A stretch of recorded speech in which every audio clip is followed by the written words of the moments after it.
મોરબીના માળિયા મિયાણામાં બોગસ ખેડૂત ખાતેદાર બન્યાનો મામલો સીઆઈડીની ટીમે સરવડ ગામના તત્કાલીન તલાટીની ધરપકડ કરી છે। તલાટીને 31 જુલાઈ સુધીના રિમાન્ડ મંજૂર કરવામાં આવ્યા છે। મૃતકની જમીન પચાવી લેવા બનાવ્યો હતો બોગસ વારસાઈ આંબો અને છેતરપિંડી કરનાર અને તેમાં મદદ કરનારને ઝડપી પાડવામાં આવ્યો છે। ત્યારે મળતી વિગતો પ્રમાણે માળિયા મિયાણા તાલુકાના રહેવાસી મહેશ પ્રભાશંકર રાવલનું થોડા સમય પહેલા અવસાન થયું હતું।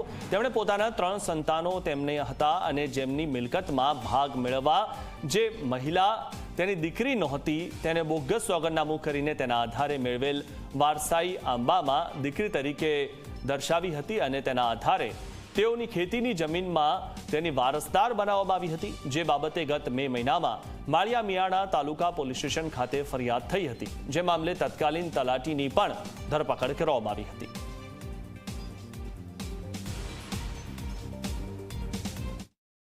આજરોજ માળિયા મિયાણા ન્યાયાલય મધ્યે ચર્ચાસ્પદ બોગસ ખેડૂત પ્રકરણ કાંડમાં તત્કાલીન તલાટીને નામદાર કોર્ટ સમક્ષ સીઆઈડી ક્રાઇમ ગ્રામ્ય રાજકોટ તરફથી રજૂ કરવામાં આવેલા છે। નામદાર કોર્ટ સમક્ષ આરોપીના જે રેકર્ડ ઉપરનું કૃત્ય છે એની વિગતો મેળવી અને નામદાર કોર્ટ સમક્ષ રિમાન્ડની માંગણી કરવામાં આવેલી।